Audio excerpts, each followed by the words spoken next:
Hi there, and welcome to the Grief and Rebirth podcast. I'm your host, author and trauma survivor Irene Weinberg, here to encourage you wherever you are in your healing journey.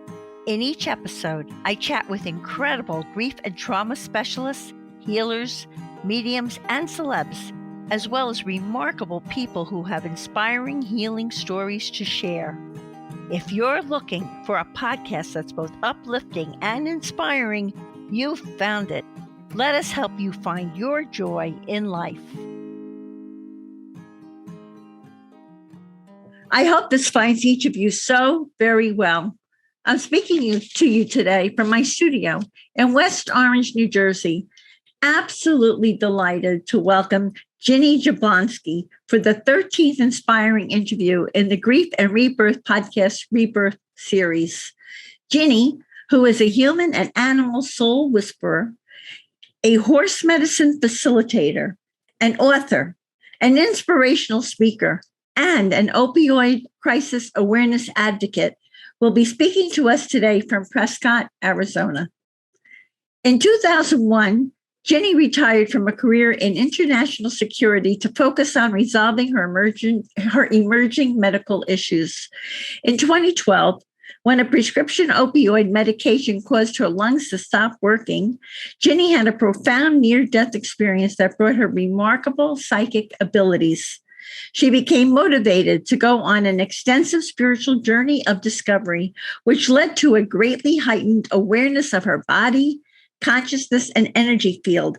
And thanks to this heightened awareness, Jenny was able to overcome the debilitating effects of emotional and physical abuse, PTSD, and Lyme disease.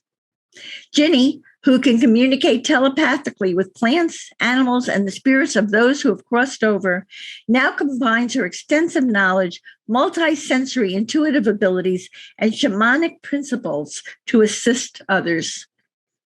I'm looking forward to talking with Jenny about the near-death experiences that led to her profound healing, transformation, and rebirth. Her heightened psychic abilities that give her the ability to be a human and animal soul whisperer, how her horse Blue became the keystone to her healing herd of medicine horses, and her passion for promoting the evolution of interspecies consciousness through her new podcast. This interview is surely going to be an enlightening, healing, and transformative experience for all of us. Hey, Jenny, a warm, heartfelt welcome to Grief and Rebirth podcast. Thank you, Irene. That was a very generous description of me. Heartfelt. I was like blown away when I was learning about you. So let's begin our interview with this question. Tell us about those two profound near-death experiences and the remarkable psychic abilities you gained because of them, and the message from the animals you received during one of them. Well, the first one, I was 3 months old. I had a whooping cough, or what's known in the canine world as bordetella. And I had turned blue, packed in ice in a tent. The doctor said it wasn't looking good. And I didn't remember this all my life. It was like a spontaneous, regressive, somatic experience in an intuitive massage environment. I went into the void, into the black, velvety nothingness. I didn't see anything. I didn't see light or a being. It was just the void. I shouldn't say just, it was everything. It was everything. And I heard a voice just booming and coming from all around me. And my perception of that voice is that it was Creator, God, whatever you would call that. I said, I can't do this life. Here I am. I'm coming home.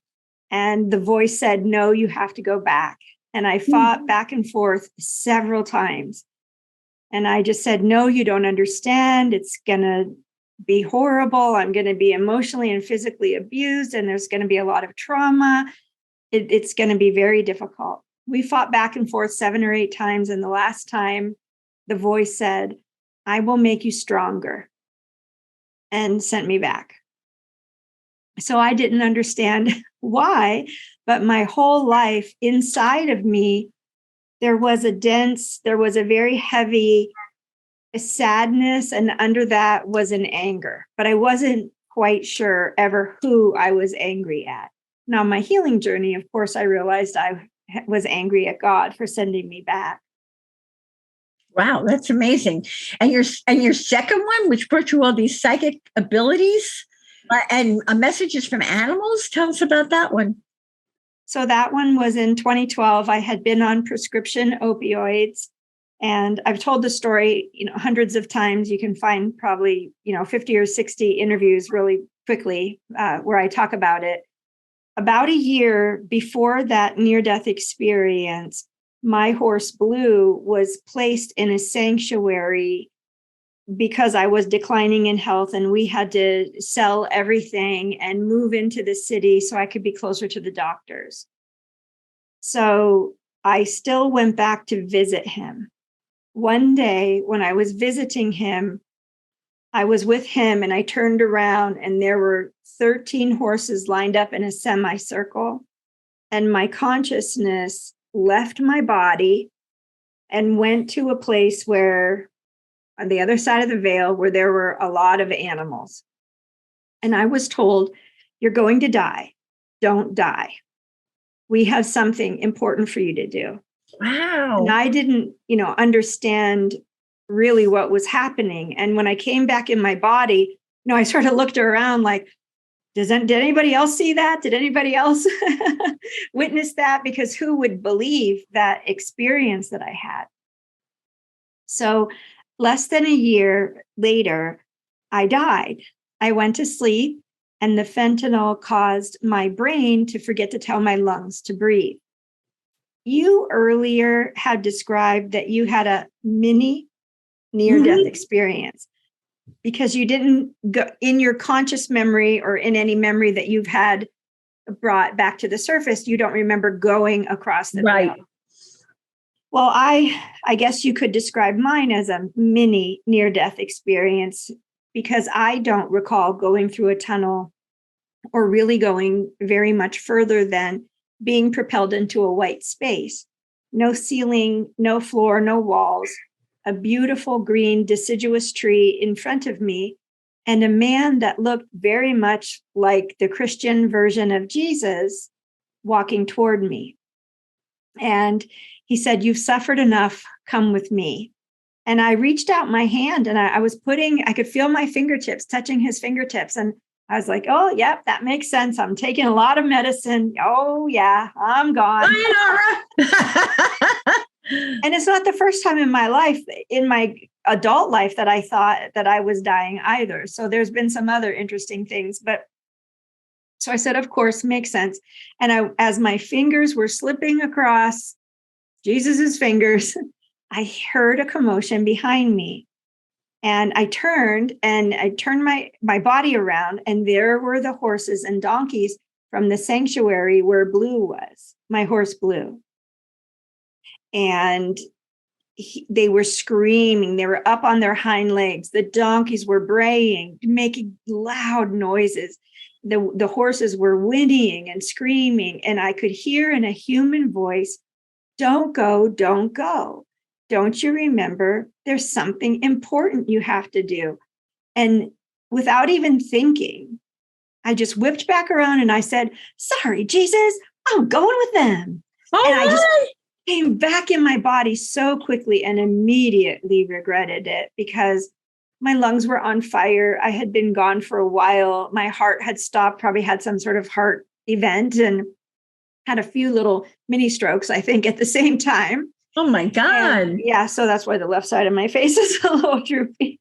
Try to draw my face on You a little look more fine to me, Jenny. You look beautiful to me. Oh, thank you. And I just woke up, and when I could finally catch my breath, I just screamed 20 or 30 times at the top of my lungs. I just died. I just died. I just died. I just died. I just died. I just over and over screaming as loud as I could. And I just woke my husband and frightened him. And that led me on a journey to realize that if I wanted to live, I needed to get off of the prescription opioids. And that's another conversation that we might be able to have at another time, because oh my God, I have quite a lot of information about what happened to me when I was working with the doctors trying to get off of the fentanyl, and the doctors weren't that supportive, just so you know. That's why I consider that's myself another to be, that's another conversation that I understand very well, because I'm not only talking about through this podcast traditional healing methods, but a lot of alternative healing methods, and they really don't understand. They really don't, because they're trained in a certain way, and they don't understand that it's okay to be outside the box. Sometimes that helps a lot. I totally understand that. Then you had, after you got off the opioid medication, the fentanyl, and all of that, you had the spiritual journey of discovery to try to heal yourself. And you used a lot of holistic methods, alternative methods that led to a significantly heightened awareness of your body, your consciousness, your energy field.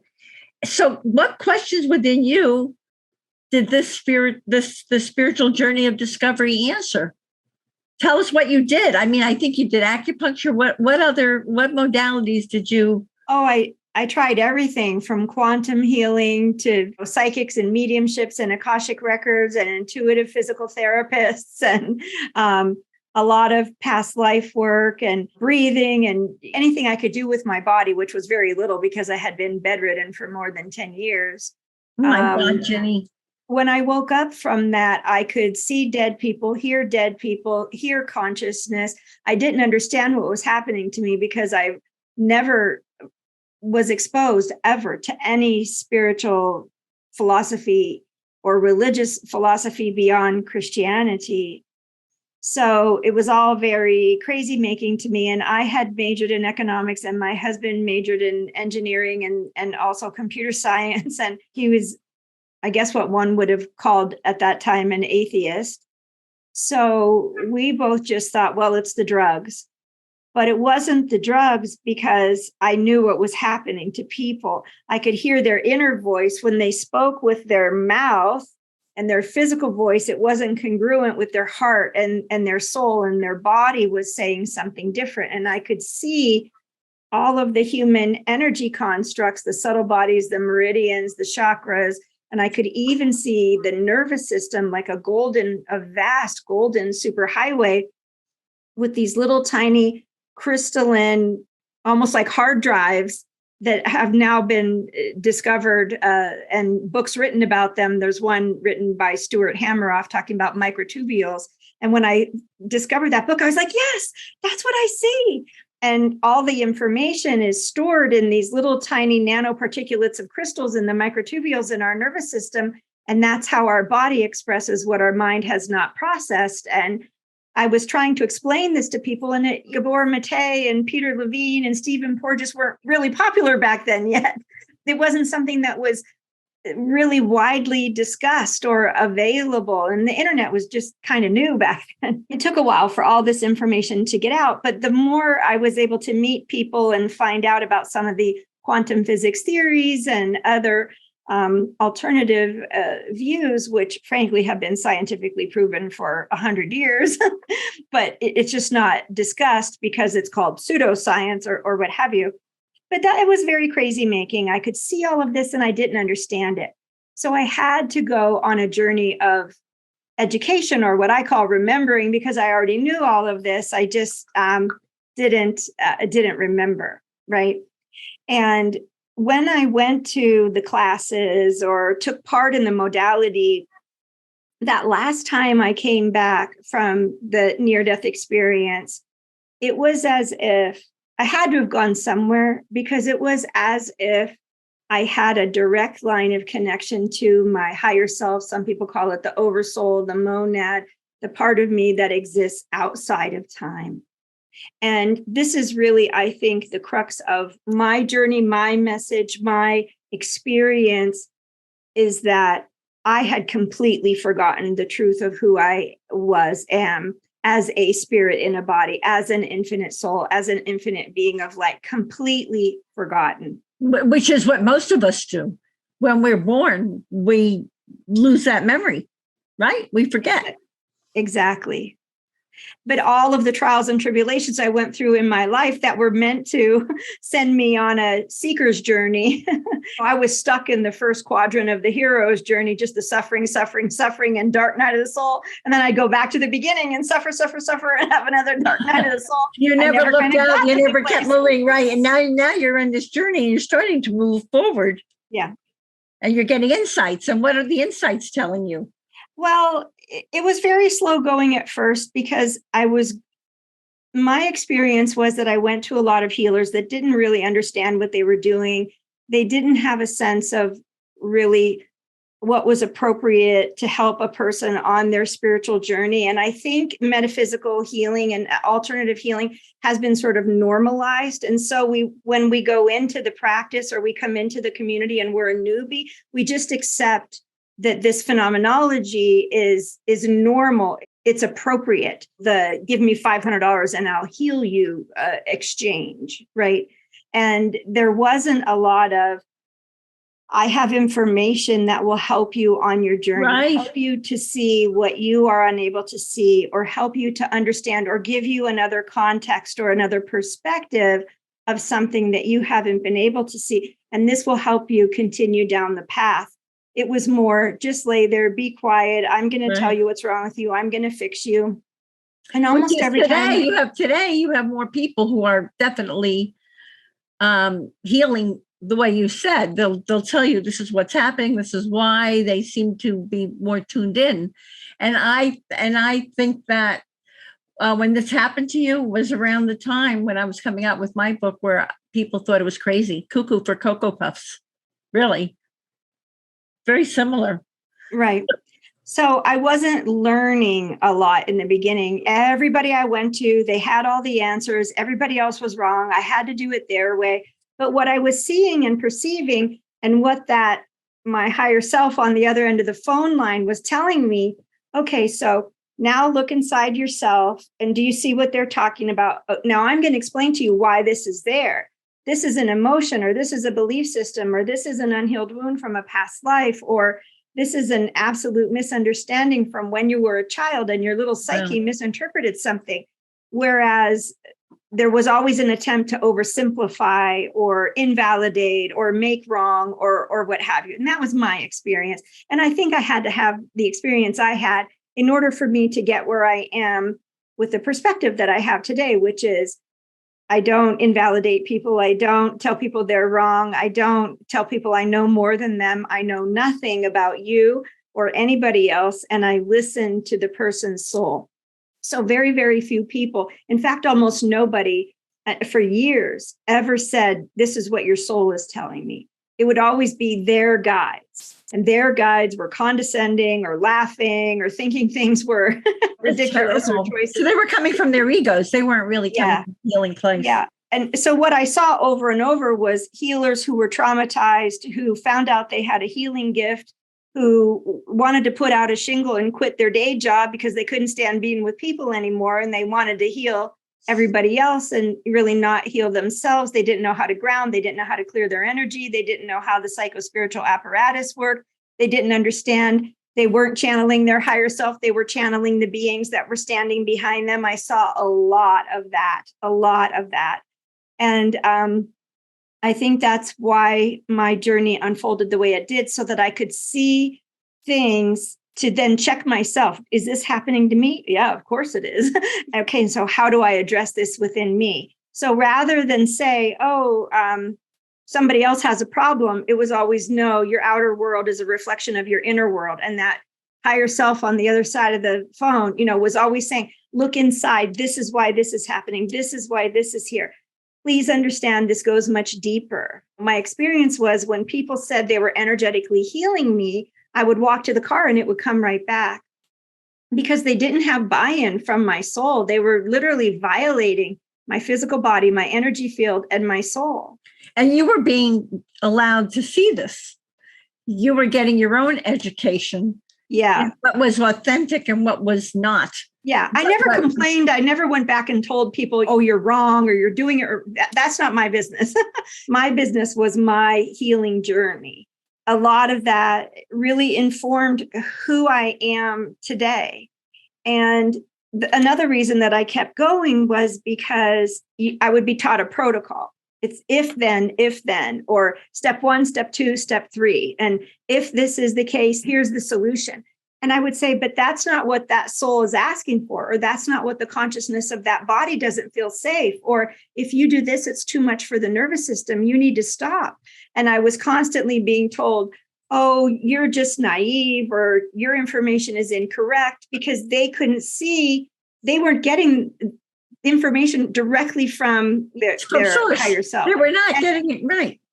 And I went to great expense and time to ensure that I wasn't doing the same thing others. So my husband said, here's my life savings, go do whatever makes you happy, go on your journey. If you want to live, I want you to live it. I did spend my husband's life savings. So I was able to find people that really understood what was going on with the energetic construct, and work with shamans who were very integrous and who could walk on both sides of the veil, and who could understand me. And it took a while. And of course, as a human, I was always looking outside of myself, no matter what, always looking outside of myself for the answers. Somebody else would have the answer, looking up to someone as a guru or a teacher, and then just really being disappointed time and time again, because you begin to idolize someone, and then you just realize, well, we're all just human. But you did get help with some shamans, right? It sounds like. Yes, I studied with a couple of shamans, but the most pivotal experience for me was when I went to Australia and worked with an Aboriginal woman. She brought everything into context for me. And she said, you're amassing a lot of information, but you're not evolving. You're not growing. You're not learning. You're not expanding your perspective. Here's why. Wow. The information is being offered to you almost as a form of entertainment. Reading the records, it doesn't necessarily tell people why it happened that way, why, or saying that someone has a soul agreement. That's not just the end. Oh, you have an agreement. Now you have to abide by that agreement. Well, why was the agreement created? Was it really, truly soul's unfinished business? Was it judgment? Was it a misunderstanding? Is it a holdover from a past life? There was a lot more. And this amazing Aboriginal woman helped me to understand how to employ the information to affect healing, to affect, let's say, releasing the patterns that I carried with me, the unfinished business of my soul. That's amazing. And that's what you do now to help other people. Yes. Right? And you're not the first person who's told me. I've interviewed someone else who, a pivotal healer who works with the Aboriginal system of healing. Really, really impressive and amazing and real. So now you're a human and animal soul whisperer. And and especially you work with rescued and traumatized animals, utilizing this answer. So the animals got together and said, you have to come back to help us, basically. Right? So tell us how you utilize this animal communication, intuitive work, and hands-on healing modalities to help these traumatized animals. Mm-hmm. I don't really. That's a part of your real purpose, right? Mm-hmm. I don't really use hands-on healing modalities so much. I am certified in shiatsu massage for both human and animals. And I did, in order to have some certification, some name for, I went to the Healing in America in Ojai, California, and got certified in holistic healing and Reiki, but I didn't accept the symbols. Most of the healing modalities that I went to learn, I chose never to go to the advanced level, and I just sort of had my name removed from the websites because I felt like they were very limiting, and in my mind, they were perpetuating myth of the past about what the soul is, or what the human is, or what human consciousness is capable of or not capable of. So what I do is I work with an animal or a person, and the animals did ask me. On my journey, everybody told me from the get-go, you're a healer, you're bringing through such incredible information. You need to be a healer. You need to be doing this for a living. Can you help my friends? Can you help my clients? And I said, no, I have so much trauma from this life.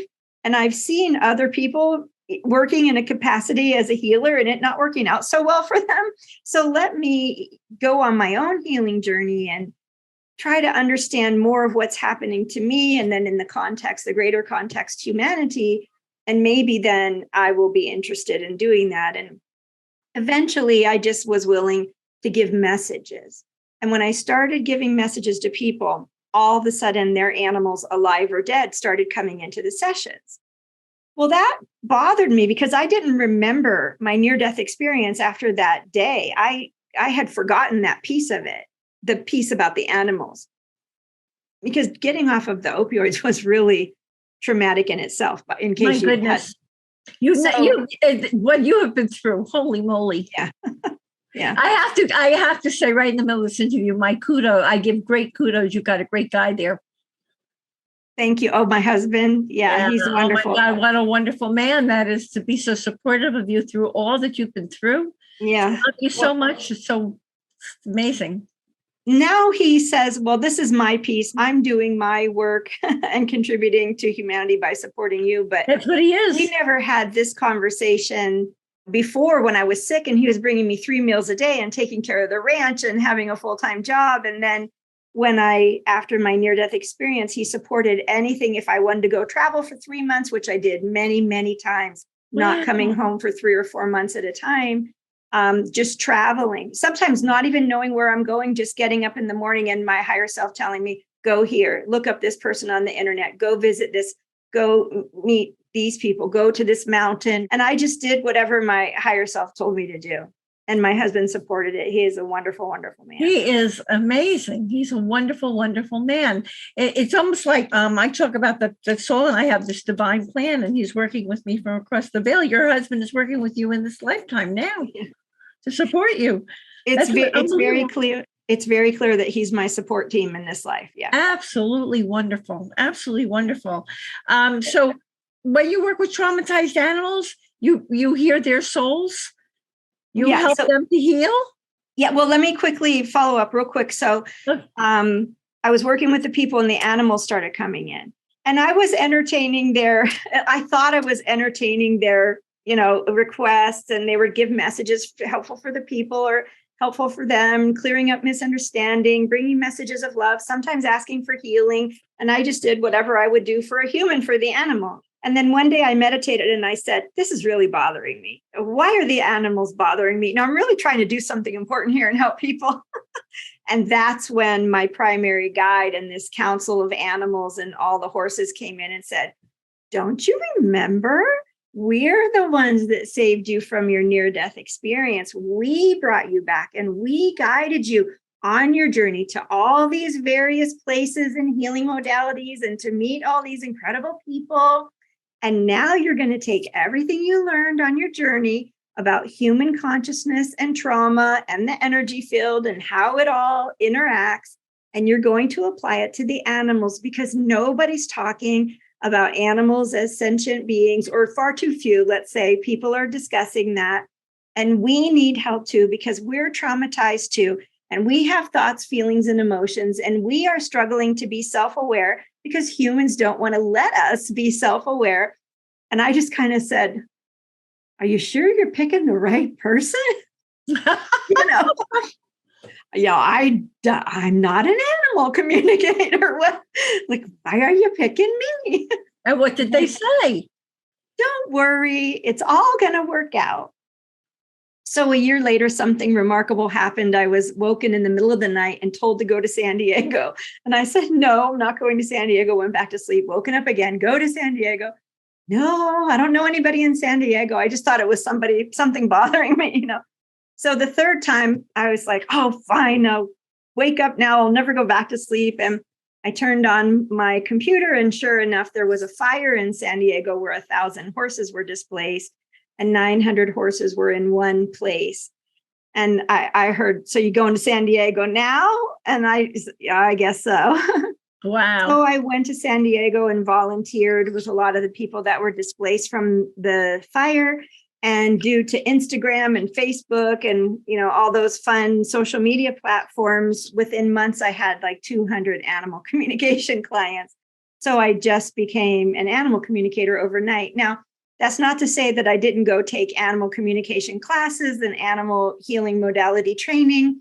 none of which resonated with me. It was all very limiting. It was people that made it up themselves because their dog talked to them, or their cat talked to them, or their horse talked to them from the other side. So they were getting the perspective of one being. One being talked to them and said, this is how the universe works. And so they created a modality, or their communication with their dog, or what have you. These people were not going out studying different philosophies and talking to a bunch of different people and having different experiences in different contexts with different symbolism and different mythology and different story. And it was very, very clear that it was almost a religious belief, the way they were putting it forward. And so almost none of it resonated with me. And I was always getting more information.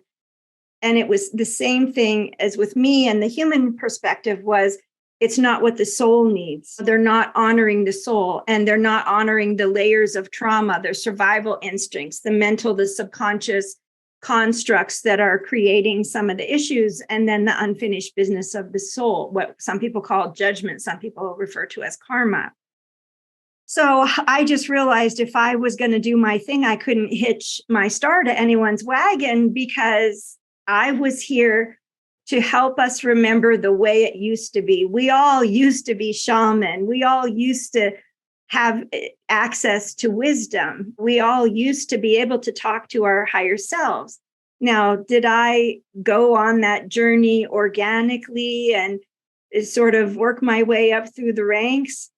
No, it was gifted to me through a near-death experience, and I certainly don't know why I was chosen, other than that I have a very compassionate and ancient soul who's been around for a long time and who's here for this amazing time of transition and evolution on the planet. And I call it the Great Remembering, remembering that we all have these abilities in all of us, have all of our psychic senses, or as they say in the East, the cities, these abilities.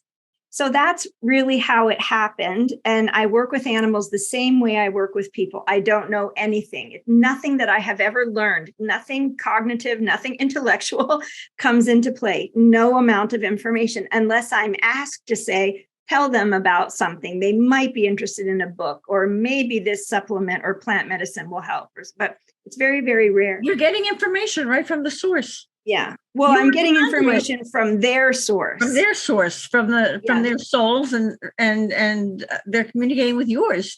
Yeah. Go ahead. Yeah. The consciousness of their body, the consciousness of their energy field, and their subconscious mind, their programs, their patterns, their belief systems, and their soul, both the part that is in the body personality, and the part that is held at the 8th chakra above the head, the soul star chakra, that has not incarnated. So to me, that is the purest information, is when you're actually getting it from them. And so I have a lot of boundaries set up around the way I work, a long list of I will not. And so sometimes I think I even limit my own ability, but at least I know I'm in this very narrow lane. You feel safe within that. You feel safe in what you're doing.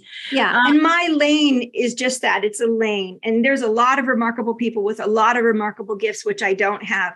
My lane is building a bridge to higher consciousness, helping the body and the body personality mind remember that they have a soul that they can connect to, because just like people have forgotten, so have many animals forgotten, especially domesticated animals. So my very narrow lane is building that bridge and helping them remember. And I don't want to say reconnect, because it's not true that we're ever disconnected. It's the trauma that gets in the way. It's all the dirty laundry that doesn't allow us to see beyond, right? And it's the nervous system, the 40 miles of nerves in the human body that hold all of that information in the nanoparticulates of crystals in the microtubules. All of that information is held there. And that includes this life, it includes pre-birth memories, it includes past life memories, and it includes a lot of stuff that doesn't even belong to us, but we've taken on either through the mirror neurons in our neurology, or through just absorbing from our culture, our society, what we were taught, etc. That's fabulous. I love it. I want to ask you, you have a healing herd of medicine horses? Mm-hmm. Tell us about that. I'm sure there are people listening to this who do not know what a medicine horse is, let alone to have a healing herd. And your horse Blue became the keystone. Yes. Well, after my near-death experience, we got my horse Blue back from the sanctuary, and we took 4 other horses with us as well. Yeah.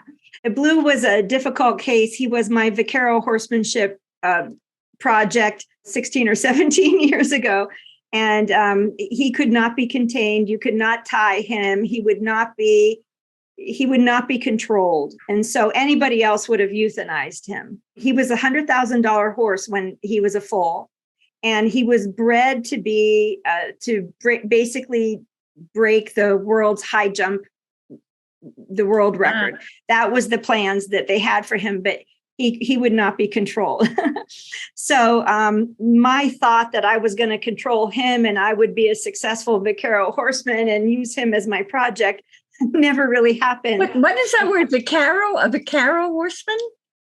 Well, it's another kind of horsemanship that was popular in Mexico. Well, it's not just popular; it's a very refined, very high level form of horsemanship that involves training to create a very sensitive, very compliant horse, which I no longer agree with. But I thought at the time it was really before the days where natural horsemanship was really popular. And so that's what my husband and I fell into. We had a lot of bad experiences with other types of horse training. So we wanted to try to do something that was different than the very competitive world of dressage or, ranch competition, and that type of thing. So what he taught me was the value of me being grounded and in my body and present and honoring him and listening to him, which is the exact opposite of vaquero horsemanship, right? So over time, after my near-death experience, we got him back and some other horses. And that's what my husband and I do, is we take other people's unwanted performance horses or injured, and we bring them and give them a cush life, and they get osteopathic and chiropractic and massage and animal communication and whatever they want. But I don't force it on them, and they get to choose. And they tell me when they don't like something or someone. That's for sure. They know. Yeah. But from my perspective, so a medicine horse is, well, there are a couple of avenues that we could use to describe. First, the scientific definition of a medicine horse is a horse who has what they call the mutant X gene, and Secretariat is the horse best known for this, that has a very large heart, a heart that is larger than any other horse. And a horse's heart is often up to 10 times larger than a human heart. I might have that wrong. It might be 4 to 5 times, and the energy field is 10 times larger. Right, okay. I apologize. I may have misspoken. I'm not in that mind frame. I'm kind of channeling from my soul right now. Right. And it's hard to pick out pieces of history. And so what happens when a human stands in the energy field of a horse, their heart has a stronger, larger electromagnetic field. And what we know is that the person with the strongest frequency wins. If you walk into a home and somebody's violent and angry, you may become entrained to that frequency, and your heart rhythm may become very incoherent. So when we walk into a horse's energy field, we become entrained. Our heart rhythm matches their heart rhythm. Oh, how interesting. It's called heart rate variability. The coherence is the gap or the space in between the heartbeats. And if you have a similar gap or space in between each heartbeat, you have what is scientifically known as a coherent heart rhythm. When humans stand in the energetic field of a horse, we begin to shift out of the sympathetic nervous system into the parasympathetic nervous system. And people magically attribute that to the horse as if somehow they are healing you or they have the power to heal you, when in fact it's biophysiology, it's electromagnetic energy. And what that does when we shift into rest and digest, when we are more calm and less chaotic, we can hear our own consciousness. There's a greater potential for us to hear from our own soul, our own guides, messages, and feel our own love and the truth of who we really are. But then as soon as you step outside of the horse's electromagnetic energy field, then you go back to your normal rhythm. So there's that. I would imagine even in human situations where you come into someone's electromagnetic field, and if it's a very peaceful environment, you feel very peaceful. Or like you said, if it's a hostile environment, you may take that on. But when you leave it, you go back to, it may have affected you for a little while, but you go back to who you are, right? Well, for the most part, I think it can be a little more complicated than that, but yes. Yeah. And then the second piece of a medicine horse herd is that, and you shared with me your experience of you and your friend working with a brilliant intuitive woman, as well as horses who were expressing their gifts. And so some horses, not all horses, have these psychic gifts and abilities to communicate and abilities to read people's field and know what's going on with them. And so Blue and a couple of other of my horses have had those abilities as well. That's amazing. So when you are working with someone, you can bring them to one of your medicine horses, right? And they can help them also. They intuit things to help people. Mm-hmm. Correct? Yes. I mean, I do not have people to my home on a regular basis, but my horses will chime in, my donkeys will chime in, my dogs will chime in, and the wisdom from the animals is very profound. And they each have different gifts, just like humans have different gifts as well. That's so interesting. And I wanted you to please explain your new understanding of the phrase healer as teacher, which is a powerful form of self-empowerment that promotes self-awareness, which you call compassionate wisdom.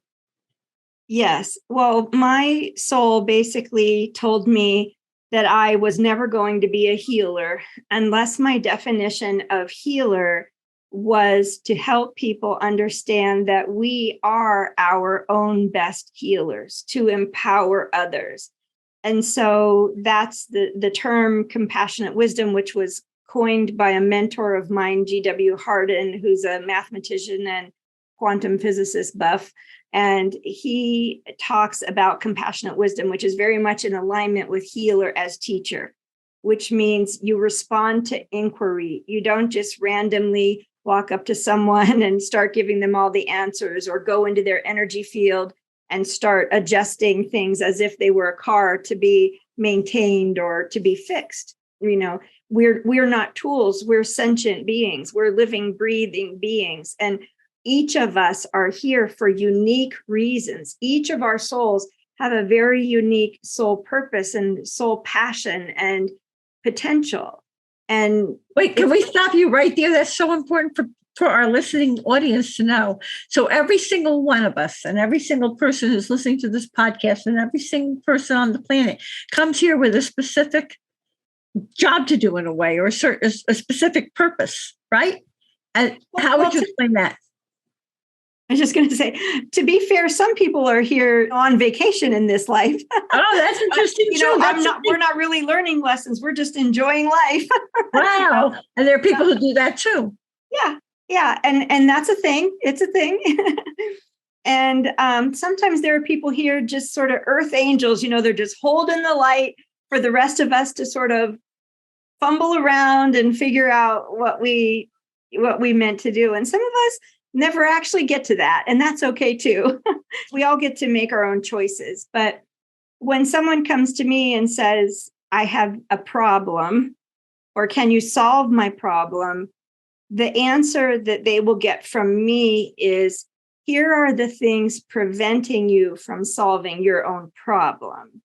Here are the limiting beliefs that you might never have thought of that are underpinning this self-sabotage, or the sense of unworthiness, or that you don't deserve something. Or for many people, including myself, there was an element of self-hatred and unforgiveness of self, or anger at God.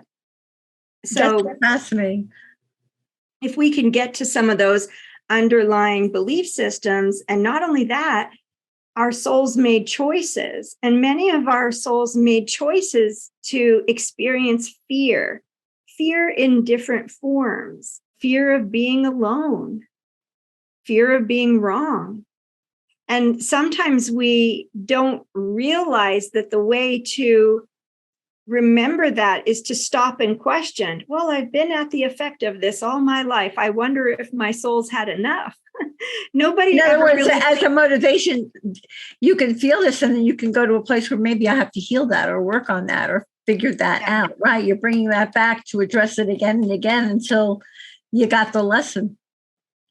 Right. And we can ask our soul, we can ask our higher self, have we experienced this enough? 9 times out of 10, when I ask someone's soul, they say yes. And I've even had people's souls say, in fact, I think I bit off more than I can chew. So let's tick a few more things off the list, because the frequencies are changing. Our potentials are really opening up for all of us and what we can accomplish here on the planet.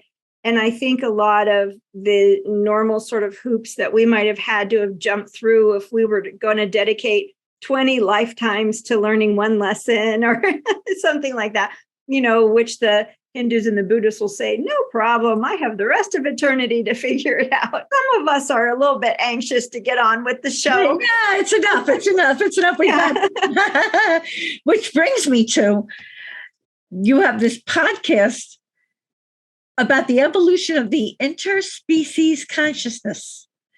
And I'd really like to know about that. And you also made the comment that we are evolving as a planet. I mean, the planet has a soul too.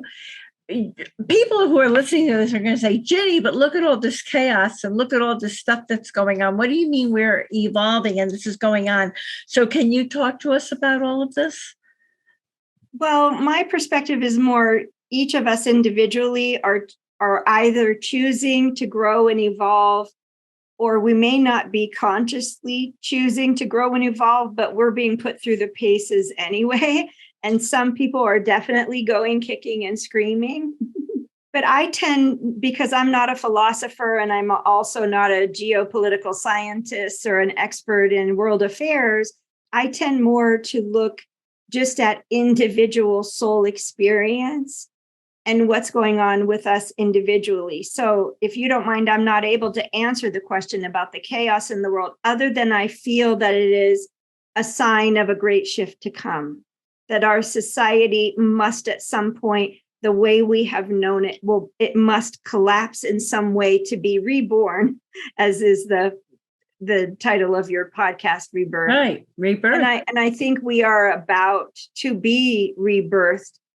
Not only in our societies, but as humanity, as one humanity, to remember many, many great things about ourselves. And by great, I mean broad and fantastic and magnificent things about ourselves and what we are ultimately capable of. And by capable of, I mean love and compassion, no more competition, no more judgment, choosing kindness and self-awareness and self-responsibility.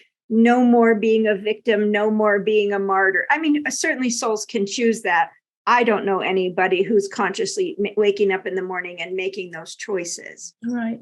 More people, especially in industrial societies such as ours, where we're, living paycheck to paycheck, stressed out. We're not taught yogic principles. We're not taught, we don't read the Upanishads or the Vedas or the Mahabharata or the Bible for that reason, or any of the other great historical works, religious works. We're not necessarily brought up in a society that is very spiritual or very self-aware esoterically. And I think more than ever, people are recognizing, wow, the way we've been doing it just isn't working. And we need to spend more time, whether it be breathing, doing Qigong yoga, mindfulness, or what have you, and healing our trauma so that we can get out of these looping patterns, whether it be thought or actions or life experiences. We want to be set free. Just like the animals tell me all the time, we learn through love and forgiveness and reclaiming our balance. We're not learning through the trauma and the drama. And I think humans are at the point now where we are saying we've had enough of that and we're ready to shift. And so forgiving and releasing judgments and those types of things, I think, are what are setting us on a really beautiful evolutionary path. And I see that individually with the people I work with every day. It reminds me of the message I got when they pulled me out of the car, be loving and kind to everyone. And I took that also to mean that meant to me too. And what a world this would be if we were all just loving and kind to each other, right? Mm-hmm. Tell me about your podcast. What would you like everyone to know about it? So it's called Interspecies Evolution. And the purpose is to explore our human consciousness and self-awareness as a nexus between our understanding of animals as conscious and self-aware, as sentient beings as well. And so it's a podcast that explores human consciousness and healing and self-awareness and speaks very clearly to the topics that we discussed today in ways that are healthy to understand our humanness, our human psyche, our triggers, our emotions, what is really at the root of it, soul choices, unfinished business, karma, judgment, and those types of things. And to really put in context what's happening to us, to always look within so that we can then honor the animals as sentient beings. It's a pretty esoteric podcast. Yeah, it sounds like very, very profound, very deep, transformational with the messages. You're a pioneer in a way. You're forging the road, the path. Ginny, what are your tips for finding joy in life with all that you've been through? What would you like to tell everyone about this life they're going through, who they have it? And that's another podcast for the opioid thing and all the stuff that you went through. But what really brings you joy? Is it working with your animals? Is it with all you've been through? Just what's your tip? What's the Ginny tip? Well, so because my experience was living in total forgetfulness, absolute ignorance and disconnectedness, I find joy in helping people to see beyond that, helping to empower people, helping people become self-aware, giving simple tools. You don't have to study for a decade. You don't have to go be a karma yogi for 3 years before you can even talk to the Rinpoche or what have you. And I'm mixing Hinduism and Buddhism there, but you understand what I'm saying. On this podcast, they're all welcome. Everybody's welcome. That's right. And that's the interesting thing is I have found in all of the religious perspectives I have studied, the common thread is loving kindness, joy, and peace and compassion and being kind to ourselves. So what brings me joy is helping people remember simple tools that we can use through self-inquiry to be more self-aware, to understand where our thoughts are coming from, what is creating the emotion within us, where are our unprocessed memories, our unhealed wounds held in the body, and how can we use esoteric tools, our own mind, our own consciousness, our own intention, how to release these things. And it's when I see the light bulb go off for people, when I meet beautiful 65, 70-year-old man from Texas and one from Denmark get on Zoom with me and say, I've just had a very decided lack of unconditional love in my life. And what do I do? Bringing some joy to people like that, that's really amazing. And so my soul basically said to me, started guiding me about 1.5 years ago to do the podcast. And first it was change some language on my website. And then it was start thinking about a podcast. And then it was heal yourself more so you can express your voice, because that was a huge issue for all of us, speaking our truth and talking about these concepts, which in the past have made us come to unfortunate ends, right? Yes. Oftentimes. Yes.